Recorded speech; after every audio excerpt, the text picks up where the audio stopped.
खूप अतिशय चांगल्या मनस्थितीमध्ये मी त्या कार्यक्रमाला गेले होते. कार्यक्रमामध्ये पहिल्या रांगेमध्ये काही रिकाम्या खुर्च्या होत्या, कारण अर्थातच अधिवेशन चालू आहे, त्यामुळे माधुरीताई असतील किंवा अन्य मंत्री महोदय असतील तर ते आलेले नव्हते, त्यामुळे खुर्च्या रिकाम्या होत्या. अधिकारी असं म्हणत होते की जर का ह्या खुर्च्या रिकाम्या असतील तर मेधा कुलकर्णींचा प्रोटोकॉल त्याच्यानंतर इमिजिएट आहे, कारण खासदार तिथे कोणीच नव्हतं आणि शिवाय माझ्याकडे एक कमिटीचं अध्यक्षपद आहे आणि म्हणून ते मला म्हणत होते की आपण इथे बसा. मी म्हटलं की नरेंद्र पाटील हेही बसू शकतात, कारण ते महामंडळाचे अध्यक्ष आहेत, म्हणजे ते आमदार आहेत पण महामंडळाचे अध्यक्ष आहेत. अभिमन्यू पवारांना स्वतःला त्या ठिकाणी बसायचं होतं, म्हणून त्यांची खूप धावधाव तिकडे चालली होती की मी बसतो.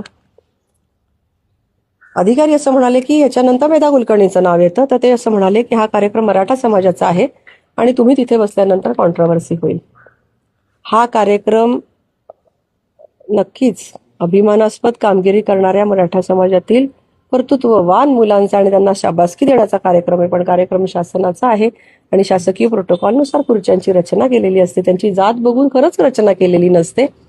आणि दुसरं म्हणजे मी कुठेही आजपर्यंत माझी कारकीर्द बघा, मी कुठल्याही कार्यक्रमात गेले तरी लोकांना आवाहन करते की आपण हिंदू म्हणून जगलं पाहिजे.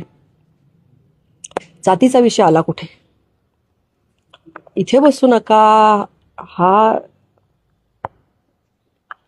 अभिमन्यू पवार जेव्हा इलेक्शनला सामोरे जात होते तेव्हा त्यांनी मला अक्षरशः फोन करून माझ्याकडे या, ब्राह्मण समाजाचा मेळावा ठेवणार आहे, तुम्ही त्यांना आवाहन केलं पाहिजे मला मतदान करण्यासाठी, तुम्ही नक्की या.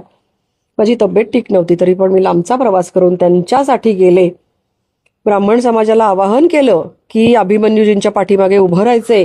1% सगळी मतं, एक गठ्ठा मतं पडली पाहिजेत अभिमन्यूजींना, आणि नक्कीच आमच्या समाजाने सुद्धा मतदान केलं. आणि इथे समाजाचा प्रश्न येतच नाही, सगळ्यांनी विचारांच्या पाठीमागे उभं राहिलं पाहिजे.